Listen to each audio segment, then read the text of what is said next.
That men ought to speak well of their governors is true, while their governors deserve to be well spoken of. But to do public mischief without hearing of it is only the prerogative and felicity of tyranny. A free people will be showing that they are so by their freedom of speech. Whoever would overthrow the liberty of a nation must begin by subduing the freeness of speech. That was Benjamin Franklin quoting the London Journal under the moniker Silence Do-Good when he was 16 years old. So as a 16-year-old, he understood this. Something that adults seemingly don't get today. What sort of community do you live in? Where would you place it on a democracy-despotism scale? To find out, you can rate it on a respect scale and a power scale. And to find out what way it is likely to go in the future, you can rate it on economic distribution and information scales. The lower your community rates on economic distribution and information scales, the lower it is likely to rate on respect and power scales, and thus to approach despotism. Without freedom of speech, there could be no freedom of thought. And if you don't have freedom of thought, how can there be anything as liberty? The short answer is there can't be. If you're not allowed to think for yourself, or worse, even learn to think for yourself.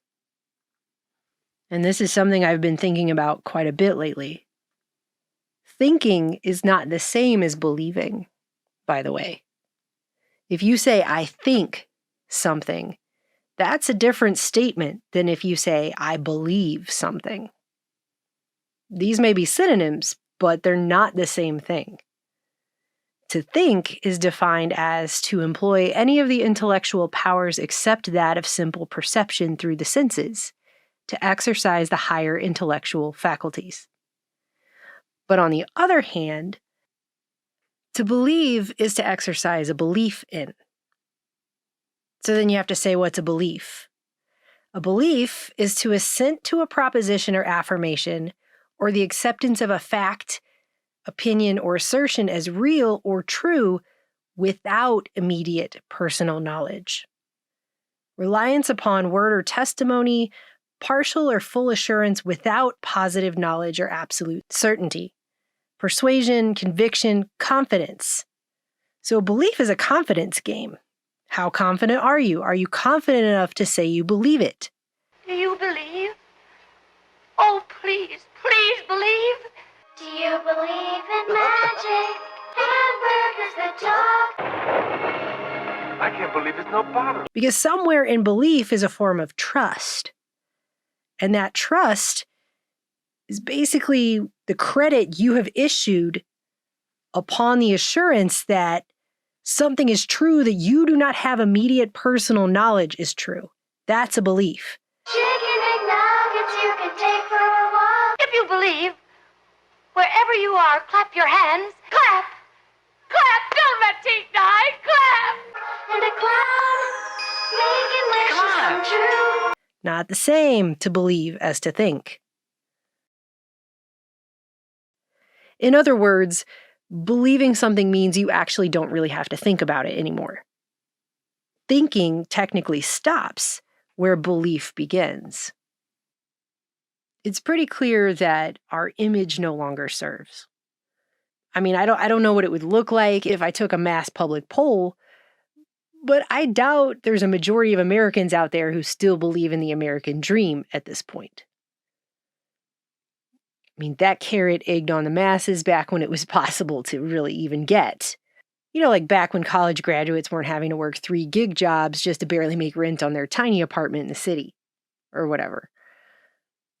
The image of industrial man worked like glue in an industrial society, but no longer bonds people to a post-industrial society. So here we find ourselves, we're in this uncomfortable transition stage, and it's as if there's a new image for the future that's being constructed somewhere in the background. And we can already see various attempts to impress this new image upon everyone, which is increasingly being rejected, actually. But it's because of this that somewhere it's been decided by, I don't know who, what ideas will be promoted and allowed to proliferate and actually be seen and heard, and what ideas are not going to be allowed their full organic reach on these digital platforms because they might mess it up, or I guess they're a threat to the new image taking. I mean, the last 2 episodes of Overlooked that we released, especially that last episode, this time we actually had people watching episode 2 and telling us they had no idea episode 1 was even out because they could not find it when they searched for it. So the reality that you see on your computer screen, what you're allowed to access, what you're allowed to watch, what you're allowed to hear, is not the reality of everyone else. It's not what other people are getting. Because some people were like, where's episode 1? Why can't I find it? It's like it's not here. And that's how a lot of our content is. It gets thrown in a digital no-no closet, along with a lot of what we've said over the years.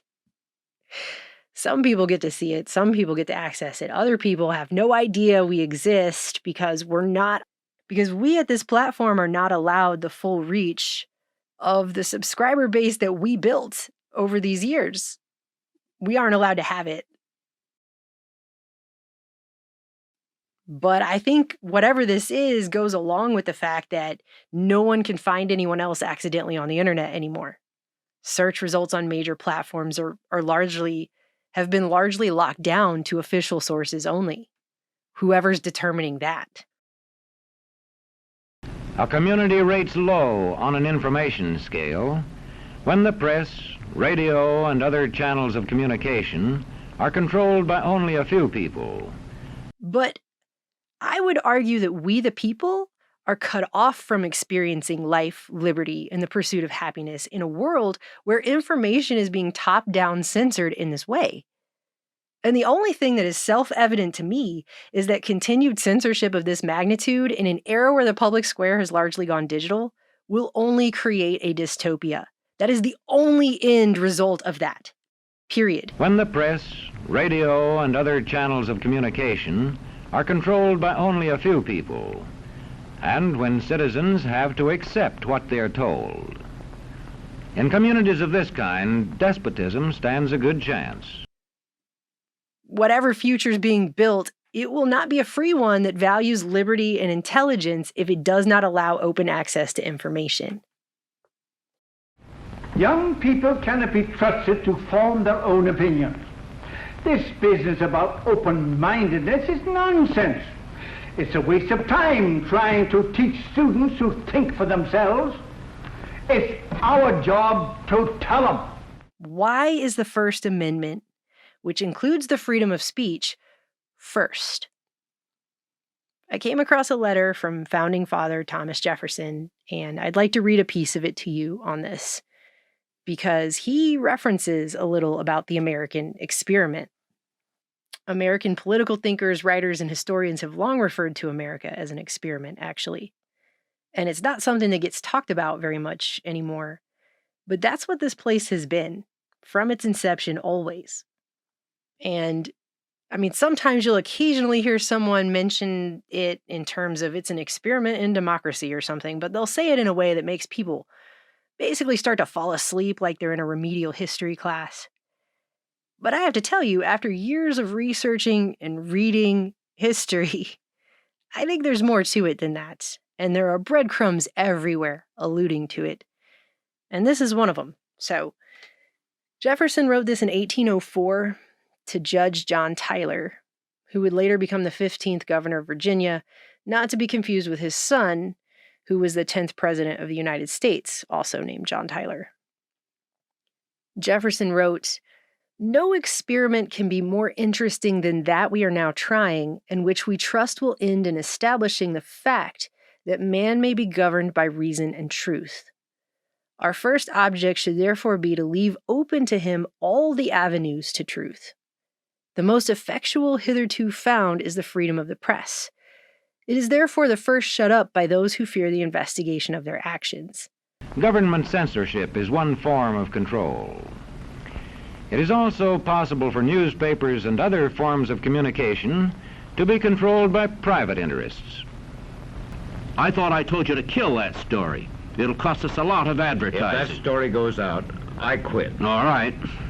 The firmness with which the people have withstood the late abuses of the press, the discernment they have manifested between truth and falsehood, show that they may be safely trusted to hear everything true and false and to form a correct judgment between them. As little is it necessary to impose on their senses or dazzle their minds by pomp, splendor, or forms.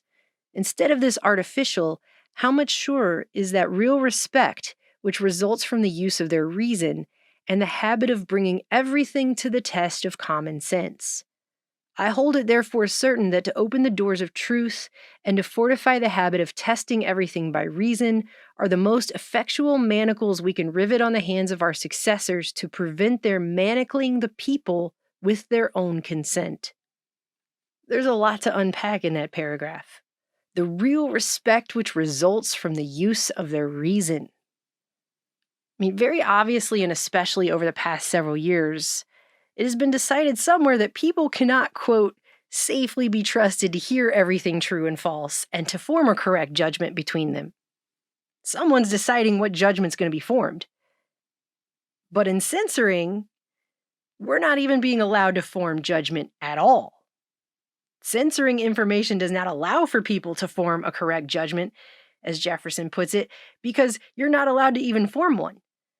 Having the truth handed down from appeal to authoritarians up on high, while blackholing, burying, or hiding any information from you that might contradict or call that truth into question, disables you from being able to build and use logic and reason to arrive at a conclusion of truth for yourself.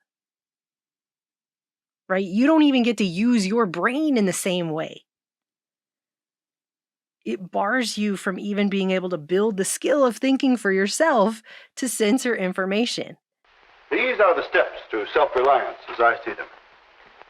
Assume responsibility, be informed, know where you're going, make your own decisions. I'm not sure I understand.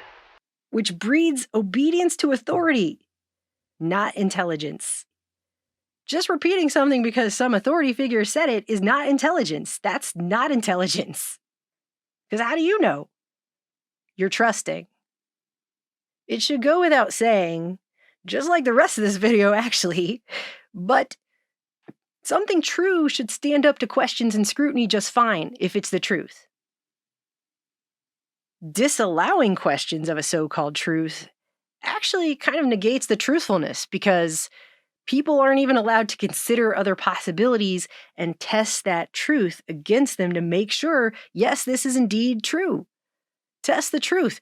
Test it against competing theories, ideas, hunches, purposeful deceptions, whatever. Test it against everything in order to think, in order to use their brains and verify for themselves that, yes, I do think this is true. This idea that truth is relative, this idea that that it's all subjective, that everything is personal experience. That's being promoted, yeah? There's no such thing as reality. When you promote the idea that there's no such thing as truth, and when you shut down debate that is seeking truth, not that it claims truth, but is seeking it, when you shut that debate down in aid of this idea that truth is relative, when there's no such thing as truth, because everything's relative, the only thing that matters is power, because power gets to define reality. Because if you're just handed down the truth, top down, and you aren't allowed to question it, then you're put in a position of being forced to trust those that provided the truth. They aren't earning that trust. They're just trying to force you into giving it. Which means deferring to their authority on the matter. But is that authority legitimate?